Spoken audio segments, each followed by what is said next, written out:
الحمدللہ، اللہ تعالیٰ کا لاکھ لاکھ شکر ہے کہ مالک الملک نے اپنی یاد کی توفیق اور موقع عطا فرمایا۔ لاکھوں اور کروڑوں درود حضرت محمد مصطفیٰ صلی اللہ علیہ وآلہ وسلم پر، جن کے طفیل مالک الملک نے یہ مہربانی عطا فرمائی۔ سامعین اکرام، اللہ تعالیٰ نے قرآن پاک میں ارشاد فرمایا، اعوذ باللہ من الشیطان الرجیم، بسم اللہ الرحمن الرحیم، الف لام میم، اللہ لا الہ الا هو الحی القیوم، نزل علیک الکتاب بالحق مصدقا لما بین یدیہ وانزل التوراۃ والانجیل من قبل ھدی للناس وانزل الفرقان ان الذین کافروا بآیات اللہ لہم عذاب شدید واللہ عزیز ذو انتقام۔ الف لام میم، اللہ ہے، اس کے سوا کوئی معبود نہیں، وہ خود زندہ اور سب کو قائم رکھنے والا ہے۔ اسی نے آپ صلی اللہ علیہ وآلہ وسلم پر کتاب حق کے ساتھ نازل فرمائی، جو پہلی ساری کتابوں کی تصدیق کرنے والی ہے، اور اسی نے تورات اور انجیل نازل فرمائی اس سے پہلے لوگوں کی ہدایت کے لیے، اور اب یہ قرآن نازل فرمایا۔ جو لوگ اللہ تعالیٰ کی نشانیوں کا انکار کریں گے ان کے لیے سخت عذاب ہے۔ اللہ تعالیٰ غالب بدلہ لینے والا ہے۔ اس سے پہلے آپ نے مالک الملک کی وہ ہدایت سنی جو سورہ بقرہ کی آخری آیات میں ہے، جس میں سورہ بقرہ کی ساری ہدایت کا خلاصہ اللہ تعالیٰ نے مخلوق خدا کے لیے بیان فرمایا۔ سب سے پہلی چیز زکوٰۃ کے متعلق فرمائی کہ زمین و آسمان میں جو کچھ ہے وہ سب اللہ تعالیٰ کی ملکیت ہے۔ للہ ما فی السماوات و ما فی الارض، اللہ تعالیٰ ہی کا ہے جو کچھ آسمانوں اور زمین میں ہے۔ صرف یہی نہیں، اللہ تعالیٰ کی اس پر بادشاہت ہے، بلکہ یہ اللہ تعالیٰ کی ملکیت ہے، سب کچھ جو بھی ہے۔ اس لیے کسی کا کوئی اعتراض نہیں ہو سکتا کہ یہ بات اس طرح کیوں ہوئی یا اس طرح کیوں ہوئی۔ یہ اس کی مرضی ہے، جو مالک ہے، اور وہ دلوں کے حال جاننے والا ہے۔ اس لیے جو دل میں بھی خیال کرے گا اس کی بھی گرفت ہوگی، اور اس کی مرضی ہے، جسے وہ چاہے بخش دے، جسے وہ چاہے عذاب دے، کیونکہ وہ مالک ہے۔ مالک جس طرح چاہتا ہے اسی طرح کرتا ہے۔ اس کے بعد مالک الملک نے اپنے پیارے حبیب حضرت محمد مصطفیٰ صلی اللہ علیہ وآلہ وسلم اور آپ صلی اللہ علیہ وآلہ وسلم کے غلاموں کی ایمانی کیفیت بیان فرمائی کہ یہ وہ لوگ ہیں جنہوں نے اللہ تعالیٰ کے ہر حکم پر یہ عرض کی کہ سمعنا وأطعنا غفرانک ربنا وإلیک المصیر۔ ہم نے جو بھی اللہ تعالیٰ کا حکم سنا ہم اس کی اطاعت کرتے ہیں اور اللہ تعالیٰ کی بخشش مانگتے ہیں، اور ہمیں اسی کی طرف لوٹ کے جانا ہے۔ وہ اللہ تعالیٰ پر بھی ایمان لائے، اللہ تعالیٰ کے فرشتوں پر بھی ایمان لائے، اللہ تعالیٰ کی کتابوں پر بھی ایمان لائے، اللہ تعالیٰ کے رسولوں پر بھی ایمان لائے، اور اسی طرح ایمان لائے کہ کسی رسول کے متعلق فرق نہیں کیا، کیونکہ جو پہلی امتیں تھیں وہ جب ایک نبی کو مانتی تھی تو دوسرے نبی سے انکار کر دیتی تھی، لیکن نبی پاک صلی اللہ علیہ وآلہ وسلم کی امت کو اللہ تعالیٰ نے ہادی بنا دیا ساری مخلوق کے لیے، کہ انہوں نے اللہ تعالیٰ کے حکم کی اطاعت کی اور اللہ تعالیٰ کے سارے رسولوں کی عزت اور اطاعت اختیار کی، اور کسی کا انکار نہیں کیا۔ یہ لوگ ایسے ہیں کہ اللہ تعالیٰ کے ہر حکم پر وہ اطاعت کا اعلان کرتے ہیں اور ماننے کے لیے تیار ہو گئے۔ ان لوگوں پر نبی پاک صلی اللہ علیہ وآلہ وسلم کے طفیل ان کی طاقت سے زیادہ بوجھ نہیں ڈالا جائے گا، یعنی پہلی امتیں اگر انکار کرتی یا ان سے کوئی غلطی ہو جاتی تو پھر ان کو بڑا شدید اور سخت عذاب ہوتا، آسمان سے آگ برسی، پتھر برسے، ان کے مکان آسمان تک اٹھا کر زمین پر الٹے گرائے جاتے، اس طرح زمین میں دھنسائے جاتے، ان کی شکلیں مسخ ہوتی، بندر اور خنزیر کی شکلیں بنائی جاتی، اور ان کے فرائض بھی بہت سخت تھے کہ ان کی نمازیں بھی زیادہ ہوتی تھیں، ان کی زکوٰۃ مال کا چوتھا حصہ ہوتی تھی۔ اگر ان میں سے کسی سے رات کو گناہ ہو جاتا تو صبح اس کے دروازے پر لکھا ہوا ہوتا، اس طرح وہ ذلیل و رسوا ہوتا۔ لیکن نبی پاک صلی اللہ علیہ وآلہ وسلم پر یہ خاص مہربانی فرمائی گئی کہ وہ ساری ذمہ داریاں نبی پاک صلی اللہ علیہ وآلہ وسلم پر بہت کم کر دی گئیں۔ 50 کی جگہ 5 نمازیں کر دی گئیں اور ثواب 50 کا ہی رکھا گیا، اور اسی طرح دل کے حساب سے گرفت نہیں لی گئی کہ اگر دل میں کوئی غلط خیال بھی آئے تو اس کا کوئی حساب نہیں ہوگا۔ اور اللہ تعالیٰ کی یہ مہربانی کہ اگر دل میں برا خیال آ گیا اور اس آدمی نے اس خیال پر عمل نہیں کیا تو اس کے حساب میں نیکی لکھ دی جاتی ہے، اور اگر اس سے نیکی سرزد ہوتی ہے تو ایک نیکی کا 10 اور 700 اور اس سے بھی کئی گنا زیادہ اس کو ثواب ملتا ہے، اور اگر گناہ بھی ہو تو یہ غلطی پر صرف ایک ہی گناہ کی سزا ہوتی ہے۔ یہ نبی پاک صلی اللہ علیہ وآلہ وسلم کی امت پر مہربانی فرمائی گئی تو اور نبی پاک صلی اللہ علیہ وآلہ وسلم کی امت نے آپ صلی اللہ علیہ وآلہ وسلم کی نسبت کے طفیل اللہ تعالیٰ کی اطاعت کا اعلان کیا، جس پر اللہ تعالیٰ راضی ہو گیا، اور پھر اللہ تعالیٰ نے نبی پاک صلی اللہ علیہ وآلہ وسلم کو اجازت فرمائی کہ اللہ تعالیٰ سے جو چاہیں مانگیں، تو نبی پاک صلی اللہ علیہ وآلہ وسلم نے سب سے قیمتی چیز اللہ تعالیٰ سے مانگی، اور وہ اللہ تعالیٰ کی رضا ہے، اور عرض کی یا اللہ تعالیٰ ہم سے اگر زندگی میں کوئی لغزش بھی ہو جائے، بھول بھی ہو جائے، کوئی خطا ہو جائے تو میری امت کی گرفت اس میں نہ ہو، اور میری امت پر وہ بوجھ نہ ہو جو پہلی امتوں پر ہے، اور میری امت پر وہ بوجھ نہ ہو جو ان کی طاقت سے باہر ہو۔ نبی پاک صلی اللہ علیہ وآلہ وسلم کے طفیل اللہ تعالیٰ نے ہر ایک درخواست پر فرمایا کہ میں یہ قبول کرتا ہوں اور میں اس طرح کروں گا، اور پھر یہ دعا جب سکھائی گئی تو اس کے ساتھ یہ بھی سکھایا گیا کہ باوجود معافی مانگنے کے اور گناہوں سے باز رہنے کے پھر بھی اللہ تعالیٰ سے بخشش مانگو اور معافی مانگو، اور اللہ تعالیٰ سے رحم مانگو، اور اللہ تعالیٰ کی مدد ہمیشہ چاہو، کیونکہ انسان کا دشمن شیطان اور نفس اسے کسی وقت بھی بہکا سکتا ہے۔ اس لیے ہر وقت تم اپنے آپ کو اللہ تعالیٰ کے سامنے سوالی بنا کر رکھو۔ یہ اللہ تعالیٰ کی طرف سے وہ انعامات تھے جو اللہ تعالیٰ نے نبی پاک صلی اللہ علیہ وآلہ وسلم کو عطا فرمائے، اور جب یہ عطا فرمائے گئے تو نبی پاک صلی اللہ علیہ وآلہ وسلم نے فرمایا کہ مجھے 3 چیزیں عطا فرمائی گئیں، ایک نماز، دوسری سورۃ بقرہ کی یہ آیات، اور تیسری میری امت کی بخشش۔ جب میں معراج پر گیا تو عرش اعظم کے نیچے سے مجھے یہ ساری چیزیں عطا ہوئیں، اور فرمایا کہ یہ آیات اتنی برکت والی ہیں کہ جو شخص ان کو گھر میں لگاتار 3 دن تک پڑھے گا اس گھر میں شیطان نہیں داخل ہوگا اور اس پر جادو نہیں چل سکے گا، اور جو شخص ان کو پڑھ کر رات کو سوئے گا ساری رات اس کی عبادت میں لکھی جائے گی، اور تہجد کا ثواب بھی اس کے حساب میں لکھا جائے گا۔ یہ سب اللہ تعالیٰ کی طرف سے وہ انعامات تھے جن کا پچھلی دفعہ میں نے آپ کے سامنے ذکر کیا۔ اب اتنی مہربانی کے بعد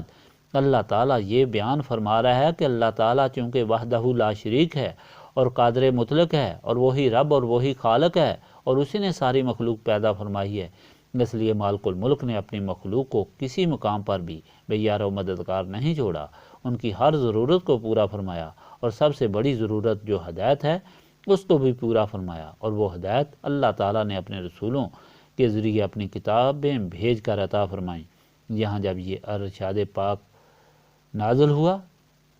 جو آپ کے سامنے تلاوت کیا، اس وقت جب نبی پاک صلی اللہ علیہ وآلہ وسلم مدینہ پاک تشریف لے جا چکے تھے تو وہاں یہود اور نصارہ تھے جنہوں نے مسلمانوں کے خلاف سازشیں شروع کر دیں اور مکہ معظمہ کے مشرکین کے ساتھ ساز باز شروع کی، مدینہ منورہ میں رہنے والے کفار یا مشرکین کے ساتھ گٹھ جوڑ شروع کیا، اور یہ بھول گئے کہ وہ اہل کتاب ہیں، وہ اللہ تعالیٰ کے رسول کو ماننے والے ہیں، اور یہ وہ رسول صلی اللہ علیہ وآلہ وسلم ہیں جن کی پیشین گوئیاں ان کی تمام کتابوں میں آ چکی ہیں۔ اس کے باوجود انہوں نے یہ غلط رویہ اختیار کیا تو اللہ تعالیٰ کا یہ ارشاد پاک نازل ہوا۔ اگر ان کی مخالفت کی داستان بیان کی جائے تو یہ بہت طویل ہو جاتی ہے۔ ایک مرتبہ جب یہی کشمکش شروع ہوئی تو نجران سے عیسائیوں کا ایک وفد نبی پاک صلی اللہ علیہ وآلہ وسلم سے بحث کے لیے مدینہ منورہ روانہ ہوا، جس میں 60 عیسائی تھے، 14 ان کے سردار تھے، اور 14 سرداروں میں 3 ان کے بڑے سردار تھے۔ ایک کا نام عبد المسیح تھا جس کا کام حکومت کو مشورے دینا تھا اور اس کے مشورے سے حکومت چلتی۔ دوسرے کا نام امان تھا جو خزانے کا مالک تھا اور تمام اخراجات کنٹرول کرتا تھا، اور تیسرا ابو حارثہ تھا جو عیسائیوں کا بہت بڑا علامہ تھا۔ یہ جب چل پڑے تو ابو حارثہ کے ساتھ خچر پر اس کا بھائی قرظ بھی سوار تھا۔ خچر کے راستے میں پاؤں پھسلا، خچر گرنے لگا تو قرظ نے یہ کہا کہ خرابی ہو اس کی جو دور ہے۔ اس کا اشارہ نعوذ باللہ نبی پاک صلی اللہ علیہ وآلہ وسلم کی طرف تھا، تو ابو حارثہ نے کہا کہ خرابی تیری ماں کے لیے ہے۔ قرظ نے کہا یہ کیا کہہ دیا تم نے؟ اس نے کہا اس لیے کہ یہ تو اللہ تعالیٰ کے سچے رسول صلی اللہ علیہ وآلہ وسلم جن کی طرف ہم جا رہے ہیں، اللہ تعالیٰ نے ان کو نبی بنا کر بھیجا ہے، رسول بنا کر ساری دنیا کے لیے ہدایت بنا کر بھیجا ہے۔ تو قرظ نے یہ کہا کہ اگر یہ بات ہے آپ ایمان کیوں نہیں لے آئے، بحث و مباحثہ کے لیے کیوں جا رہے ہیں؟ تو اس نے کہا کہ ہاں، تمہیں معلوم ہے کہ حکومت کی طرف سے ہمیں کتنی رعایت ملی ہوئی ہے، اگر ہم ایمان لے آئیں اور مسلمان ہو جائیں تو ہماری یہ ساری عیش و عشرت اور یہ ساری رعایتیں ختم ہو جائیں گی، اس لیے ہم مخالفت کرتے ہیں۔ وہ مسجد نبوی میں پہنچا اور مسجد نبوی میں ہی ان کو اتارا گیا۔ عصر کا وقت تھا، انہوں نے اپنی نمازیں پڑھی مشرق کی طرف منہ کر کے،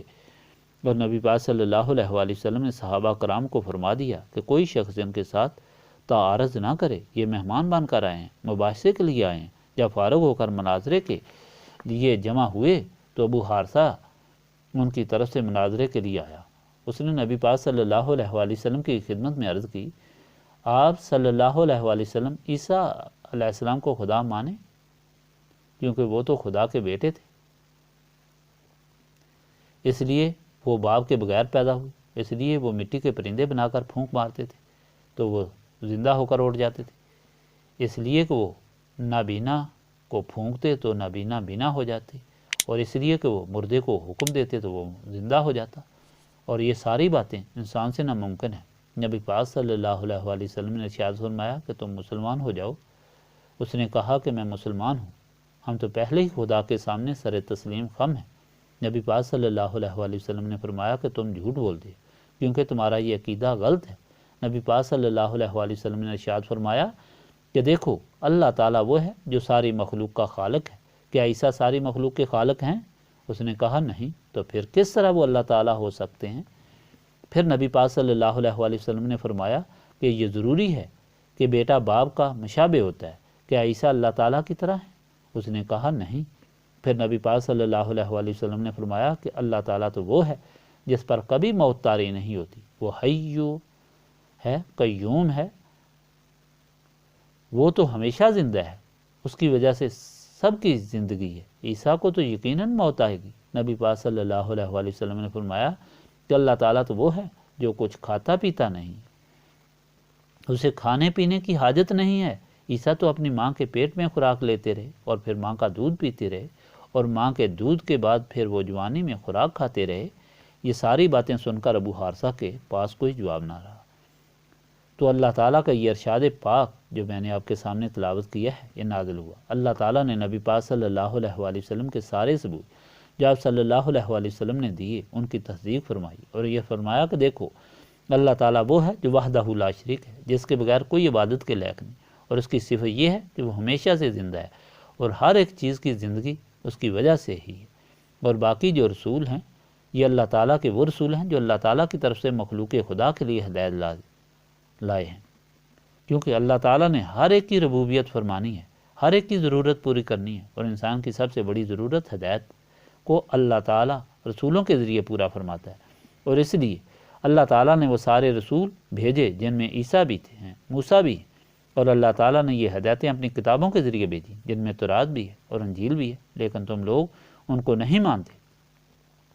تم یہ دیکھ لو کہ تم نے ان کتابوں کو ماننے کے باوجود ان میں موجود تعلیم میں تحریف کر دی۔ کتابوں میں تو یہ لکھا ہوا ہے، تمہاری انجیل میں بھی اور تمہاری تورات میں بھی، کہ اللہ تعالیٰ وحدہ لا شریک ہے اور ساری کائنات اس کی مخلوق ہے، خواہ پیغمبر ہیں، خواہ اولیاء ہیں، خواہ بادشاہ ہیں، خواہ غریب ہیں۔ تم نے کہیں عزیر کو اللہ تعالیٰ کا بیٹا بنا لیا، کہیں عیسیٰ کو اللہ تعالیٰ کا بیٹا بنا لیا۔ یہ تم نے اس لیے کیا کہ تم اللہ تعالیٰ کے رسولوں سے صحیح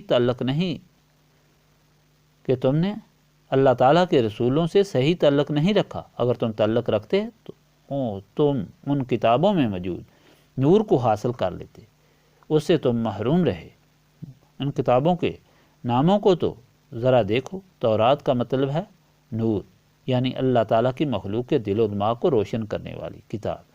اس طرح کہ اللہ تعالیٰ کے احکام سناتی ہے اور اللہ تعالیٰ کے رسول کی غلامی پر عمل کراتی ہے، اور اللہ تعالیٰ کے رسول سے نسبت کے ذریعے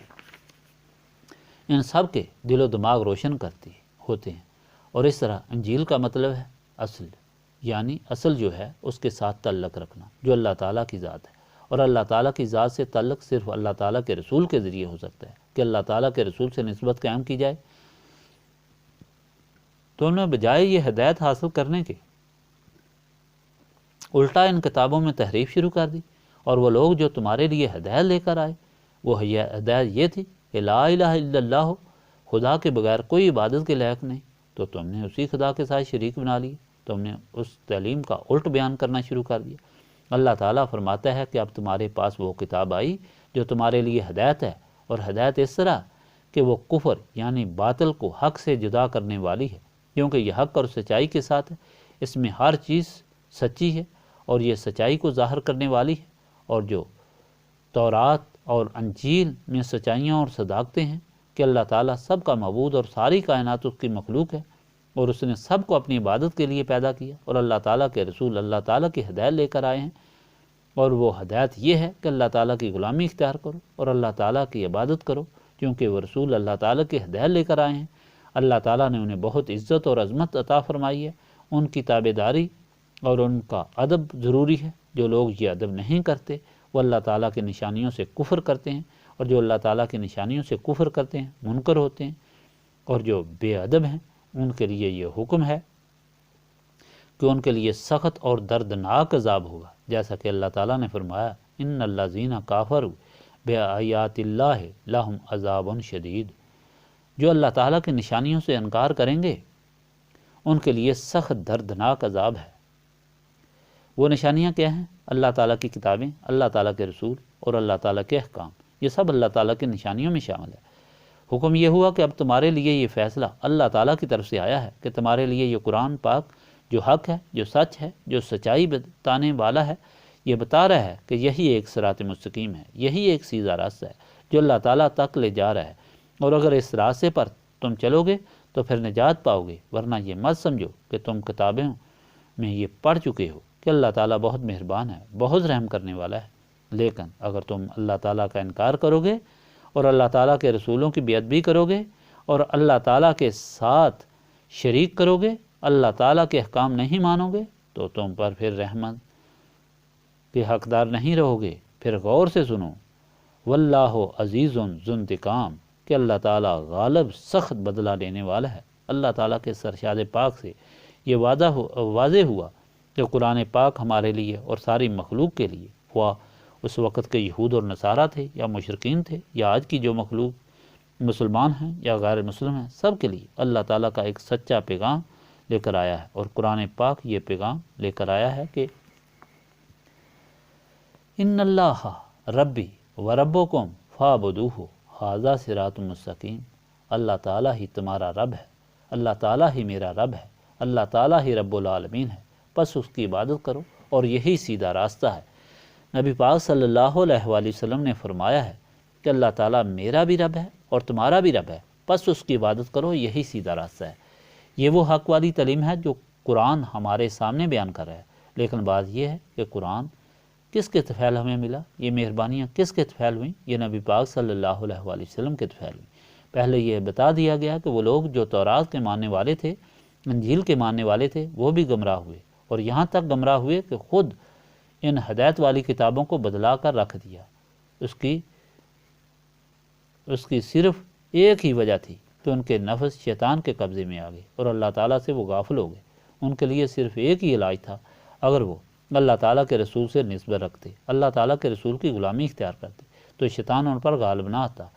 وہ تورات اور انجیل کی جو ہدایت ہے ان میں کبھی تبدیلی نہ کرتے اور ان کے مطابق چلتے، تو اس لیے یہ ہمارے لیے بہت بڑی ہدایت بن گئی کہ ہم سیدھے راستے پر چلنا چاہتے ہیں، صراط مستقیم پر چل کر اللہ تعالیٰ اور اس کے رسول پاک صلی اللہ علیہ وآلہ وسلم کو راضی کرنا چاہتے ہیں، سلامتی ایمان سے زندگی گزارنا چاہتے ہیں، تو ہمیں نبی پاک صلی اللہ علیہ وآلہ وسلم سے نسبت قائم کرنی چاہیے، حضور پاک صلی اللہ علیہ وآلہ وسلم کی غلامی اختیار کرنی چاہیے۔ صرف حج یا علم انسان کے ایمان کو نہیں بچا سکتا، اگر یہ چیزیں بچا سکتی تو یہود و نصارہ کے علماء گمراہ ہو کر اس عظیم عذاب کے حقدار نہ ہوتے جس کی خبر اللہ تعالیٰ نے قرآن پاک میں عطا فرمائی۔ اگر ہم لوگ سلامتی ایمان سے زندگی گزارنا چاہتے ہیں تو ہمارے لیے نسبت رسولی صلی اللہ علیہ وآلہ وسلم ضروری ہے۔ یہ نسبت رسولی صلی اللہ علیہ وآلہ وسلم ہمیں ایمان سے بھی، حج سے بھی، عبادت سے بھی، روزے سے بھی، نماز سے بھی اور زکوٰۃ سے بھی مستفید فرمائے گی۔ اگر نسبت رسولی صلی اللہ علیہ وآلہ وسلم نہ ہوئی تو یہ ساری چیزیں ہمارے لیے بے فیض ہو جائیں گی، کیونکہ اللہ تعالیٰ نے اعلان فرما دیا کہ یضل بہ کثیرا ویہدی بہ کثیرا، گمراہ کرتا ہے اللہ تعالیٰ اس کے ذریعے بتیروں کو اور ہدایت کرتا ہے اسے بہتوں کو۔ یہی قرآن جو حق لے کر آیا ہے جو سچائی بیان کرنے والا ہے اسی کو پڑھنے والے گمراہ بھی ہو جاتے ہیں اور راہ راست پر بھی آ جاتے ہیں، کیونکہ تاریخی عالم اس بات کی گواہ ہے کہ تورات پڑھنے والے بھی گمراہ ہوئے، انجیل پڑھنے والے بھی گمراہ ہوئے، اور اسی طرح یہ بھی گمراہ ہوں گے۔ اور گمراہی کی وجہ صرف اور صرف ایک تھی کہ اللہ تعالیٰ کے رسول صلی اللہ علیہ وآلہ وسلم جو اللہ تعالیٰ کی ہدایت لے کر آئے، اور اللہ تعالیٰ کی ہدایت کے ساتھ اللہ تعالیٰ کا وہ نور لے کر آئے جس سے انہوں نے اپنی امتوں کے قلوب کو پاک و صاف کیا، اور اس سے وہ محروم ہو گئے، اور محروم صرف بے ادبی اور نسبت رسولی صلی اللہ علیہ وآلہ وسلم کی محرومی کی وجہ سے ہوئے۔ یہی وجہ ہے کہ یہاں نسبت رسولی صلی اللہ علیہ وآلہ وسلم کی تعلیم دی جاتی ہے۔ وہ سارے لوگ جو سلامتی ایمان سے زندگی گزارنا چاہتے ہیں وہ نسبت رسولی صلی اللہ علیہ وآلہ وسلم کے ملتجی رہیں اور یہی اللہ تعالیٰ کے سامنے درخواست کریں اور اسی کو حاصل کرنے کی کوشش کریں۔ نسبت رسولی صلی اللہ علیہ وآلہ وسلم صاف سینوں کو نصیب ہوتی ہے اور سینے صاف یاد الہی سے ہوتی ہیں۔ یہی اس محفل کی غرض و غایت ہے کہ وہ سارے لوگ جو ہدایت چاہتے ہیں، اللہ تعالیٰ اور رسول صلی اللہ علیہ وآلہ وسلم کو راضی کرنا چاہتے ہیں، وہ سارے مل کر بیٹھیں اور اللہ تعالیٰ کی یاد اس کثرت سے کریں کہ ان کے سینوں میں شیطان کی وجہ سے جو زنگ اور سیاہی آ گئی ہے وہ دور ہو جائے اور نسبت رسولی صلی اللہ علیہ وآلہ وسلم کی دولت انہیں حاصل ہو جائے، اور اس طرح وہ یہاں سے دل و دماغ کو منور کر کے لوٹیں، دونوں جہانوں کے غموں سے انہیں نجات حاصل اور دونوں جہانوں کی ان کو خوشیاں ملیں۔ اس لیے یہی مدعا لے کر اللہ تعالیٰ کے یہ اوراد پاک پڑھنے چاہیے۔ آپ یاد رکھیں کہ شیطان آپ کا دشمن ہے، وہ ہمیشہ اللہ تعالیٰ کی طرف سے توجہ ہٹا کر دنیا کی طرف متوجہ کرتا ہے، اور اس کے لیے اس کے پاس کئی طریقے ہیں، کبھی محبت، کبھی ڈر، کبھی خوف، کبھی امیدیں دنیا سے لگاتا ہے۔ اس دنیا سے جو فانی، جو بے وفا ہے، جو دنیا کا مالک، اس کی طرف سے اس کی توجہ ہٹا دیتا ہے۔ اس لیے توجہ اس کی طرف ہونی چاہیے جس کی یہ دنیا ہے، جس کی اجازت کے بغیر ایک پتہ نہیں ہل سکتا، جو ہر جگہ موجود ہے، دونوں جہانوں کی بادشاہت جس کی قدرت میں ہے، دونوں جہانوں کی سلطنت جس کے اختیار میں ہے، اور جو ہر جگہ موجود ہے، جو ہر چیز دیکھ رہا ہے۔ اس لیے اس کی طرف متوجہ ہو کر اس کی یاد کرنی چاہیے اور اس کی یاد پر بھروسہ کر کے اسی سے نسبت رسولی صلی اللہ علیہ وآلہ وسلم کی درخواست کرنی چاہیے تاکہ وہ اپنے فضل و کرم سے اپنے پاک ناموں کے تفیل شیطان اور نفس سے بچا کر ہمیں نسبت رسولی صلی اللہ علیہ وآلہ وسلم پر قائم کرے۔ آمین۔ اللہم صلی علی سیدنا محمد وعلی آلہ وصحبہ صلاۃ تکون لنا امان من کل خوف۔ لا الہ الا انت سبحانک انی کنت من الظالمین۔ ربنا آتنا فی الدنیا حسنۃ وفی الآخرۃ حسنۃ وقنا عذاب النار۔ استغفر اللہ العظیم الذی لا الہ الا هو الحی القیوم واتوب الیہ۔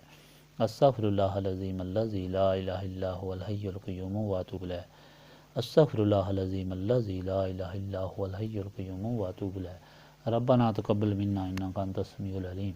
وتب علینا انک انت التواب الرحیم۔